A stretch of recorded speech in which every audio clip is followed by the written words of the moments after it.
Welcome to Hindi literature class. Good morning बच्चों, कैसे हो आप सब। आई होप आप अच्छे होंगे। तो आज की वीडियो में हम सॉल्व करेंगे चैप्टर नंबर 14 की एक्सरसाइज। चैप्टर नंबर 14 का नाम तो आप सब लोगों को पता ही है। क्या नाम है बता सकते हो मुझे?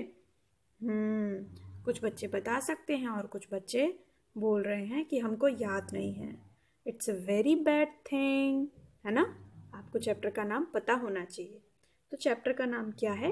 प्लास्टिक प्रदूषण, जिसमें एक लड़की जिसका नाम है प्रियांशी, वो अपनी फ्रेंड जिसका नाम है अक्षिता, उसको एक लेटर लिखती है और उस लेटर के ज़रिए ये बताने की कोशिश करती है कि प्लास्टिक का प्रयोग करना हमारे लिए, पर्यावरण के लिए, प्रकृति के लिए, जानवरों के लिए कितना हानिकारक साबित हो रहा है। ठीक है, तो वो लेटर जो है ना, वही उस चैप्टर में हमने पढ़ा था। अब हम आज सॉल्व करेंगे इसकी एक्सरसाइज। तो चलिए हम रिक्त स्थान से स्टार्ट करते हैं। तो देखिए, रिक्त स्थान भरिए में पहला रिक्त स्थान क्या है? तुम्हारा प्यारा सा अनमोल डैश, जब मैंने खोला तो मैं डैश से उछल पड़ी। तो लेटर में से ही एक लाइन ली गई है। अगर आप लोगों ने लेटर पढ़ा है, ध्यान से समझा है, तो हम इसे फटाफट से भर देते हैं। क्या था? तुम्हारा प्यारा सा अनमोल उपहार। ठीक है। अक्षिता ने प्रियांशी को उपहार दिया था, तो वो उपहार उसने खोला तो मैं किससे उछल पड़ी? हम किससे उछल पड़ते हैं? खुशी से। जब भी हमें कोई उपहार देता है तो हमको बहुत खुशी होती है और हम खुशी से उछल पड़ते हैं। आप लोगों को किसी ने कभी उपहार दिया है? दिया होगा। आपकी जो बर्थडे होती है, आपका जो जन्मदिन आता है, उस पर तो उपहार बहुत सारे मिलते हैं, है ना। तो आपको सबसे अच्छा उपहार कौन सा लगा और कौन सी बर्थडे पर दिया था, ये मुझे कमेंट सेक्शन में लिख के बताना सारे बच्चों। ठीक है, फिर मैं भी बताऊंगी कि मुझे सबसे अच्छा उपहार किसने दिया था और कब दिया था। अगला देखिए, खेतों में मिट्टी के अंदर यदि डैश आ जाता है तो डैश ऊपर नहीं निकल पाता। इसमें क्या भरेंगे? ये इंपॉर्टेंट चीज़ है कि खेतों में मिट्टी के अंदर यदि क्या आ जाता है? पॉलीथीन आ जाता है। पॉलीथीन आ जाता है तो क्या नहीं निकल पाता है? तो जो बीज का अंकुर होता है ना, बीज का अंकुर जो होता है वो ऊपर नहीं निकल पाता, क्योंकि वो पॉलीथीन से पार नहीं हो पाता। बहुत छोटा सा होता है ना, मुलायम सा होता है बीज का अंकुर, तो वो बाहर नहीं आ पाता। इसलिए पॉलीथीन हमारी खेती के लिए, हमारी मिट्टी के लिए, पौधों के लिए बहुत नुकसान करती है। आगे देखिए, आज हर चीज के लिए डैश का प्रयोग किया जाने लगा है। आज हम लोग हर चीज के लिए, चाहे हमें सब्जी लानी हो, फल लाने हो, कपड़े लाने हो, जूते लाने हो, कोई भी घी लाना हो, तेल लाने हो, पटाखे लाने हो, कुछ भी लाना हो, हम हर जगह क्या करते हैं? पॉलीथीन या प्लास्टिक का यूज करते हैं। ठीक है, तो आज हर चीज के लिए प्लास्टिक का प्रयोग किया जाने लगा है, या यहाँ पर हम पॉलीथीन भी भर सकते हैं।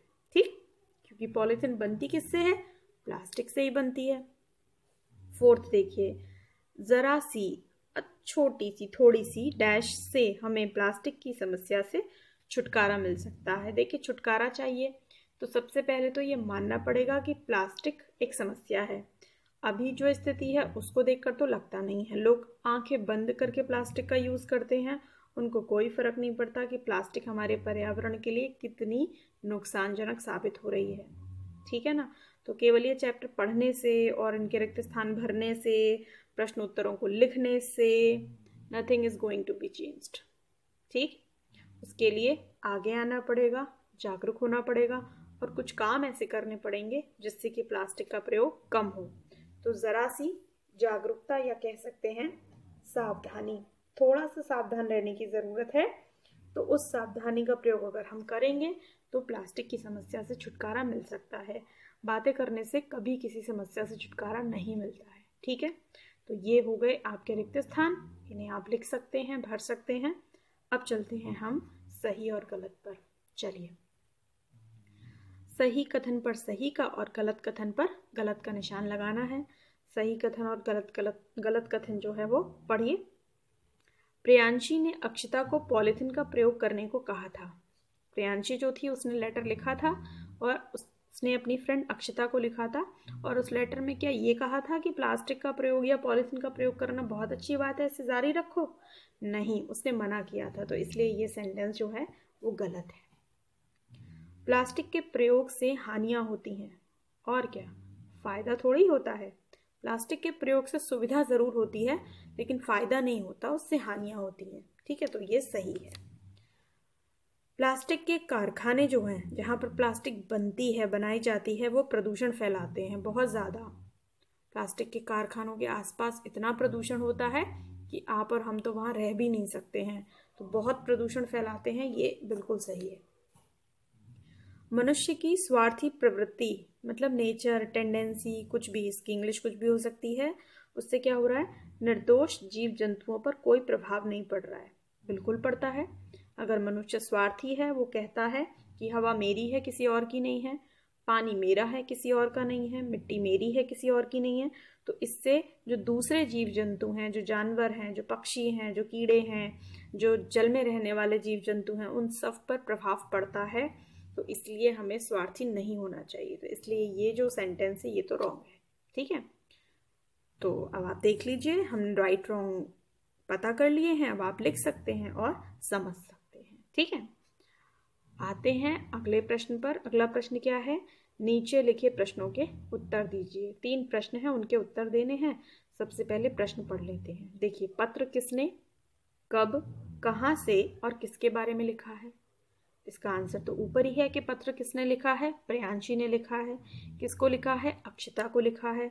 कब लिखा है, तो पत्र पर डेट दी हुई है, आई थिंक 11 मार्च 2018 लिखी हुई है, जैसा मुझे याद आ रहा है अभी। तो तब लिखा है। कहाँ से लिखा है, दिल्ली से लिखा है। और किसके बारे में लिखा है, प्लास्टिक प्रदूषण के बारे में लिखा है। ठीक है, इसका उत्तर अभी हम लिखा हुआ देखेंगे। दूसरा प्रश्न देखते हैं, पॉलीथीन किस प्रकार हानिकारक है? कई तरह से पॉलीथीन हानिकारक है। किस किस तरीके से हानिकारक है, इसका उत्तर हम अभी देखते हैं। प्लास्टिक प्रदूषण से किस प्रकार बचा जा सकता है? कैसे जा सकता है? थोड़ी सी सावधानी से। अब सावधानी क्या क्या बरतनी हमें पड़ेंगी या पड़नी चाहिए, उसका उत्तर भी हम देखते हैं। ठीक है, let's see the answer of these questions. हाँ, तो बच्चों पहला प्रश्न देखिए, पत्र किसने, कब, कहाँ से तथा किसके बारे में लिखा है? इसका उत्तर हमने लिखा है। ज़रूरी नहीं है कि आप हूबहू जो जैसा उत्तर मैंने लिखा है वैसे ही लिखें। उत्तर को कई तरह से लिखा जा सकता है, बस आपकी जो सोच है, जो अप्रोच है, दृष्टिकोण है, वो ठीक होना चाहिए। ठीक है, तो देखो, पत्र एक मित्र, एक मित्र कौन, जिसका नाम प्रियांशी है, उसको हमने ब्रैकेट में लिख दिया है। पत्र एक मित्र ने अपनी दूसरी मित्र अक्षता को, देखिए मैंने इसमें विराम चिन्ह का प्रयोग किया है। जब मैंने आपको हिंदी ग्रामर में विराम चिन्ह पढ़ाए थे तब आपको समझाया था कि इस तरह से हम ब्रैकेट लगाकर भी विराम चिन्ह का प्रयोग करते हैं, किसी विशेष आदमी के बारे में बात करते हैं तब। तो ये कौन सा विराम चिन्ह है, मुझे कमेंट सेक्शन में लिखकर बताइए, और इसका एक दूसरा एग्जाम्पल भी अपनी तरफ से लिखिए। ठीक है, तो पत्र एक मित्र प्रियांशी ने अपनी दूसरी मित्र अक्षता को 11 मार्च 2018, सही डेट बताई थी मैंने, 11 मार्च 2018 को दिल्ली से लिखा है।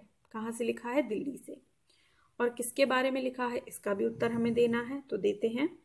पत्र में प्रियांशी ने प्लास्टिक के उपयोग से होने वाली हानियों के बारे में लिखा है। तो किसके बारे में लिखा है, प्लास्टिक के उपयोग से होने वाली हानियों के बारे में लिखा है। ठीक है, तो ये इसका उत्तर है, आप इसे समझ के लिख लीजिए। अब हम चलते हैं दूसरे प्रश्न पर। दूसरा प्रश्न बहुत इंपॉर्टेंट है, देखिए क्या है, पॉलीथीन किस प्रकार हानिकारक है? कई प्रकार से हानिकारक है। चूंकि उत्तर हमें छोटा लिखना था इसलिए हमने कोशिश की है कि थोड़ी ही चीजें इसमें लिखें। तो देखिए इसका उत्तर क्या है, पॉलीथीन एक हानिकारक पदार्थ है। इसकी सबसे बड़ी कमी यह है कि यह प्राकृतिक रूप से नष्ट नहीं होता है। जो पॉलीथीन है बहुत ही हानिकारक पदार्थ है और इसकी सबसे बड़ी कमी तो ये है कि ये प्राकृतिक रूप से नष्ट नहीं होता है। इसको नष्ट होने में हजारों हजार साल लगते हैं, यानी कि हजारों साल पहले जो पॉलीथीन सबसे पहले बनी होगी वो आज भी हमारी प्रकृति में कहीं ना कहीं पड़ी होगी, वो खत्म नहीं हुई होगी। और आज जो पॉलीथीन हम प्रकृति में छोड़ेंगे, जो कूड़े में डालेंगे, वो आने वाली हजारों सालों तक ऐसे ही पड़ी रहेगी, उसका कुछ भी बिगड़ने वाला नहीं है। तो क्यों हम ऐसी चीज़ें बना रहे हैं, why we are creating such types of things that can not destroy, ठीक, वो नहीं हो सकती हैं, that can not be destroyed. खेतों में मिट्टी के अंदर पॉलीथीन आ जाने से क्या होता है, बीजों का अंकुर ऊपर नहीं निकल पाता है। अभी अभी हमने पढ़ा भी था कि खेतों में मिट्टी के अंदर पॉलीथीन जब आ जाती है अपने आप, क्योंकि पॉलीथीन हर कहीं उपलब्ध है। हम यूं ही बिना सोचे समझे पॉलीथीन को कहीं पर भी फेंक देते हैं तो वो कहीं पर भी चली जाती है। उसमें से क्या होता है, बीजों का अंकुर ऊपर नहीं निकल पाता है। कूड़े में फेंकी गई पॉलीथीन को खाने से क्या होता है कि जो निर्दोष जानवर हैं उनकी मृत्यु हो जाती है। निर्दोष देखिए कैसे लिखा है, आप लोग गलत मत लिखिए बिल्कुल भी निर्दोष को, ठीक है। तो कूड़े में फेंकी गई पॉलीथीन को खाने से निर्दोष जानवरों की मृत्यु हो जाती है। पॉलीथीन के बढ़ते प्रयोग से हमारा पर्यावरण लगातार दूषित हो रहा है, इसलिए पॉलीथीन हमारे लिए हानिकारक है। बहुत सारे और भी कारण लिख सकते हैं, लेकिन हमने यहाँ 2 या 3 ही लिखे हैं। आपको दूसरे अच्छे लगते हैं तो आप दूसरे भी लिख सकते हैं। तो ये इसका उत्तर है। मेरे हिसाब से मैंने लिखा है, आप इसको बदल सकते हैं, ठीक है। चलिए अब हम चलते हैं प्रश्न नंबर 3 पर। आधा इधर है और आधा अगले पेज पर है। प्लास्टिक प्रदूषण से किस प्रकार बचा जा सकता है। ऊपर हमने पढ़ी कमियां, समस्याएं, अब हम पढ़ेंगे उसके उपचार। समस्या है तो उपचार तो ढूंढना ही पड़ेगा। तो देखिए कि हम प्लास्टिक प्रदूषण से कैसे बच सकते हैं। प्लास्टिक के गैर ज़रूरी उपयोग को कम करके हम प्लास्टिक प्रदूषण से बच सकते हैं। वे प्लास्टिक ऐसी चीज़ है जिसने अपना स्थान बड़ी मजबूती से बनाया है, क्योंकि उसकी बहुत अच्छाइयाँ भी हैं।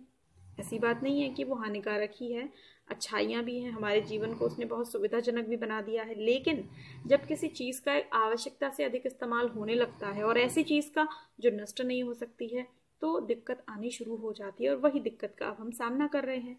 तो अगर हम उसका उपयोग करें और उसका गैर ज़रूरी उपयोग बंद कर दें तो हम उससे बच सकते हैं। इसके लिए क्या ज़रूरत है, इसके लिए सामान्य जागरूकता की ज़रूरत है कि जितने भी लोग हैं, चाहे वो छोटे हों, बड़े हों, बूढ़े हों, जवान हों, सभी लोगों को ये पता हो plastic is harmful for our environment.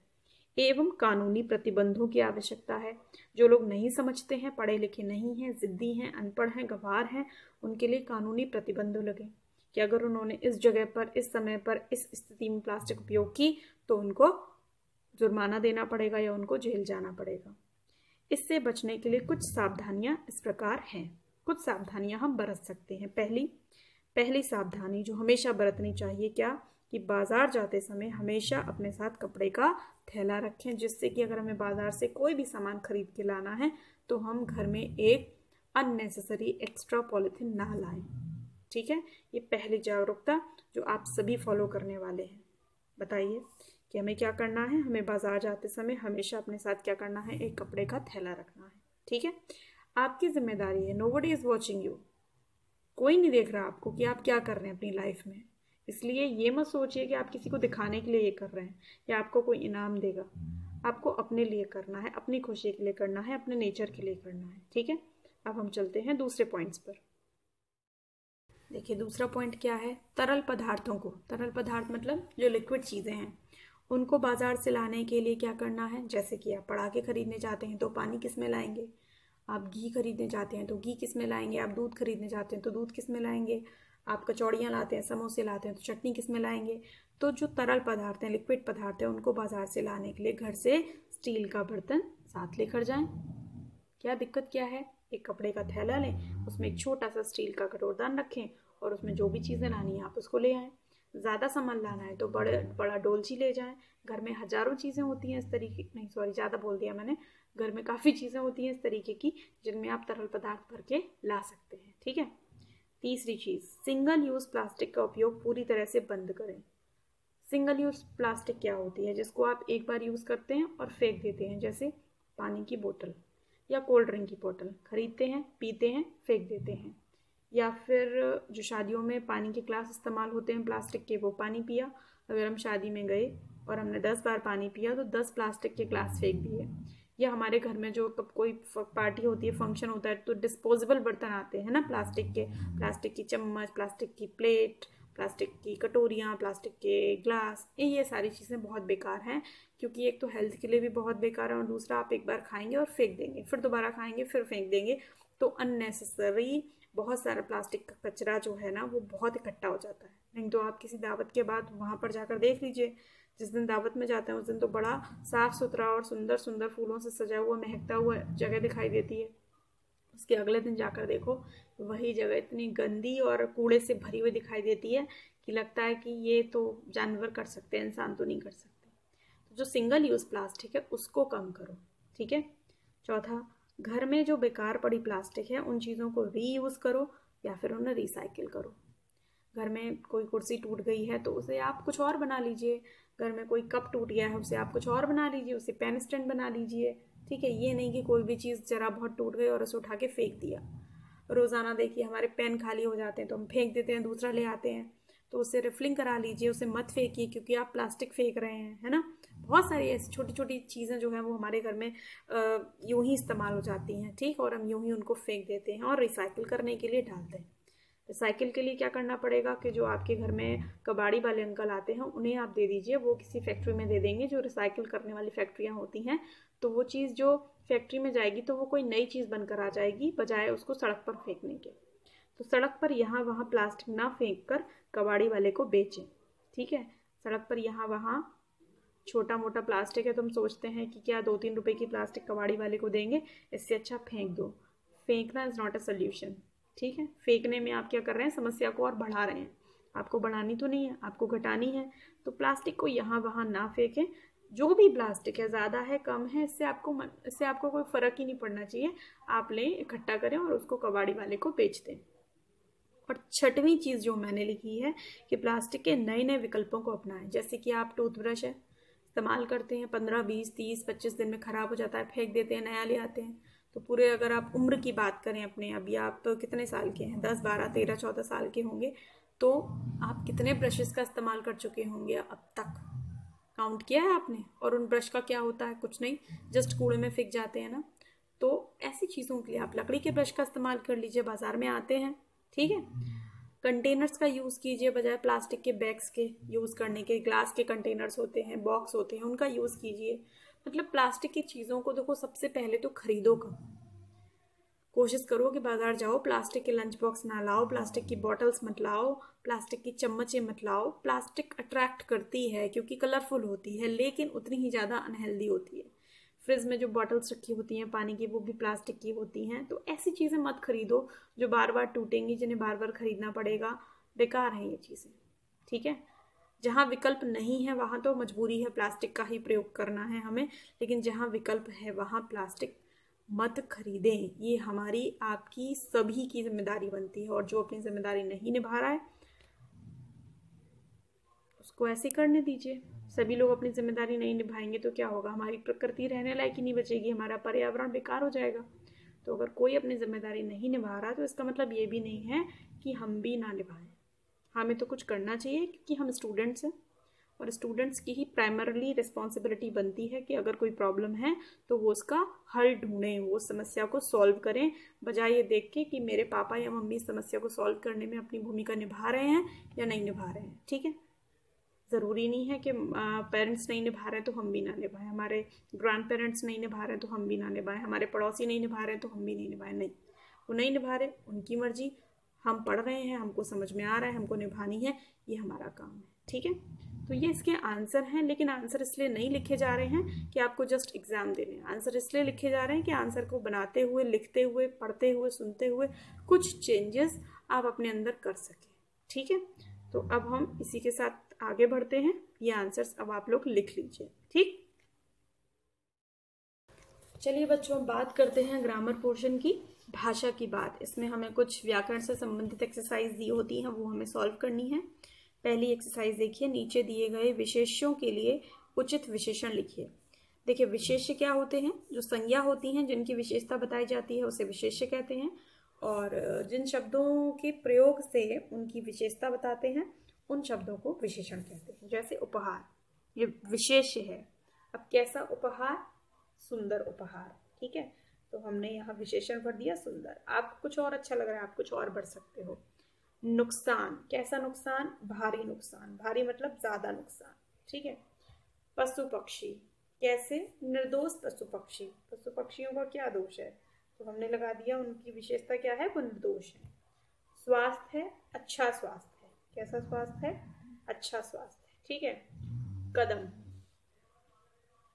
एक कदम, दो कदम, तो जो गिनतियां होती हैं वो भी संख्यावाचक विशेषण होती हैं। तो हमने लिख दिया 2 कदम। मनुष्य, कैसा मनुष्य है? बड़ा स्वार्थी हो गया है ना, सेल्फिश हो गया है, तो हमने लिख दिया यहाँ स्वार्थी मनुष्य।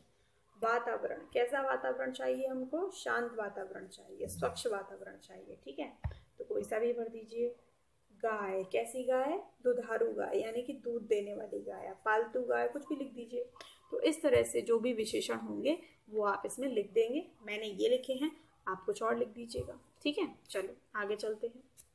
आगे क्या है? संबंध बोधक बताया जा रहा है हमको। क्या होता है कि जो शब्द संज्ञा या सर्वनाम का संबंध वाक्य में आए अन्य शब्दों के साथ बताते हैं उन्हें संबंध बोधक कहते हैं, यानी कि इंग्लिश में बोलते हैं प्रेपोजिशन। तो प्रेपोजिशन क्या होते हैं? जो नाउन और प्रोनाउन का रिलेशन दूसरे वर्ड्स के साथ हमें बताते हैं, यानी कि संज्ञा या सर्वनाम शब्दों का संबंध वाक्य में आए अन्य शब्दों के साथ बताते हैं, उन्हें संबंध बोधक या प्रेपोजिशन कहते हैं। ठीक है, तो नीचे दिए गए वाक्यों में हमें क्या करना है? संबंध बोधक शब्दों को रेखांकित करना है जो प्रेपोजिशन आए होंगे। देखिए पहला क्या है? विद्यालय के पास बहुत से पेड़ हैं। तो विद्यालय एक संज्ञा है, बहुत से पेड़ बाकी का सेंटेंस है। तो विद्यालय और बहुत से पेड़ों में क्या रिलेशन क्या है? कि रिलेशन ये है कि विद्यालय के पास बहुत से पेड़ हैं, तो उसमें जो के पास है वो संबंध बोधक अव्यय है, अव्यय कहते हैं। ठीक है, अक्षता पिताजी के साथ आगरा घूमने गई। तो किसके साथ आगरा घूमने गई? पिताजी के साथ। अक्षता और पिताजी में क्या संबंध है? कि वो अक्षता पिताजी के साथ आगरा घूमने गई। तो यहाँ पर के साथ यानी कि विद संबंध बोधक अव्यय है। निधि कल रिया के बाद आई, तो इसमें के बाद संबंध बोधक अव्यय है। मोहित घर के बाहर खड़ा था, तो इसमें के बाहर संबंध बोधक अव्यय है। चिड़िया छत के ऊपर बैठी है, इसमें के ऊपर संबंध बोधक अव्यय है। ठीक है, तो इस तरह से ये संबंध बोधक अव्यय होते हैं। इनको तो आपने रेखांकित करना ही था, लेकिन इसके साथ मैं आपको एक काम और दे रही हूँ। ये जो संबंध बोधक अव्यय आपने छाटे हैं, आप इनके ऊपर अपनी तरफ से एक एक सेंटेंस बनाकर लिखिएगा। देखिए, आप पहले ये सेंटेंस लिखेंगे, फिर उस पर उसको रेखांकित करेंगे, और फिर उसके नीचे एक और सेंटेंस लिखेंगे जिसमें इन वाले संबंध बोधक अव्यय का इस्तेमाल हो रहा हो। ठीक है, ये आपका काम है, वो आपको अच्छे से करना है। चलते हैं आगे, अगली एक्सरसाइज, जो कि आखिर लास्ट एक्सरसाइज भी है। क्या करना है? नीचे दिए गए वाक्यों को पढ़कर सर्वनाम शब्दों पर घेरा बनाना है, यानी कि सर्कल करना है सर्वनाम शब्द। चलिए ढूंढते हैं। तुम्हारा प्यारा सा अनमोल उपहार जब मैंने खोला तो मैं खुशी से उछल पड़ी। क्या होते हैं सर्वनाम? जो अपने लिए, सामने वाले के लिए और किसी थर्ड पर्सन के लिए प्रयोग किए जाते हैं, उन्हें सर्वनाम कहते हैं। तो देखिए, तुम्हारा प्यारा सा अनमोल उपहार, तो यहाँ तुम्हारा सर्वनाम है। जब मैंने खोला, तो यहाँ मैंने सर्वनाम है। तो कौन खुशी से उछल पड़ा? मैं, तो यहाँ मैं सर्वनाम है। ठीक है, यह प्राकृतिक रूप से नष्ट नहीं होती है, तो यहाँ पर यह जो है वो सर्वनाम है। और कौन प्राकृतिक रूप से नष्ट नहीं होती है? पॉलिथीन। हमें बाजार में थैला लेकर जाना चाहिए। किसे? हमें बाजार में थैला लेकर जाना चाहिए, तो हमें सर्वनाम है। तुम्हें मेरी बात अच्छी तरह समझ में आ गई होगी, तो तुम्हें ये भी सर्वनाम है, मेरी ये भी सर्वनाम है। ठीक है, तुम कभी भी पॉलिथीन का प्रयोग नहीं करोगी। प्रॉमिस करो कि आप सभी कभी भी पॉलिथीन का प्रयोग नहीं करेंगे। ऐसा प्रॉमिस तो नहीं करोगे, लेकिन हाँ ऐसा प्रॉमिस करो कि आप सब पॉलिथीन के इस्तेमाल को कम करेंगे। ठीक है, तो इसमें जो तुम है वो भी सर्वनाम है। ठीक है, तो ये जो सर्वनाम थे उनको हमने रेखांकित कर लिया है। अब आप अपनी एक्सरसाइज को सॉल्व कर सकते हैं। इसी के साथ चैप्टर खत्म हो जाता है, लेकिन समस्या वही की वही है, समस्या खत्म नहीं हुई है। ठीक, तो हर साल कितने बच्चे इस चैप्टर को पढ़ते होंगे, समस्या को डिस्कस करते होंगे, लेकिन उनमें से बहुत कम बच्चे ऐसे होंगे जो समस्या के प्रति गंभीर होते होंगे और कुछ करने का सोचते होंगे। तो क्या आप उन थोड़े से बच्चों में बनना चाहते हैं, अपना नाम दर्ज करना चाहते हैं? तो जो बच्चे इस समस्या के ऊपर सोचते हैं, गंभीर हैं, उन्हें लगता है कि this is actually a problem, तो वो अपना हाथ कमेंट सेक्शन में मुझे उठाकर भेजें, थम्स अप करके भेजें और बोलें कि हमें बताइए कि हम क्या कर सकते हैं। जो भी हमसे बोला जाएगा समस्या को दूर करने के लिए वो हम करेंगे। ठीक है, तो इसी के साथ मैं इस वीडियो को बंद करती हूँ। तब तक अगले वीडियो का वेट कीजिए। पढ़िए, लिखिए, सुंदर लिखिए, सही रहिए, सबको खुश रखिए। Bye bye.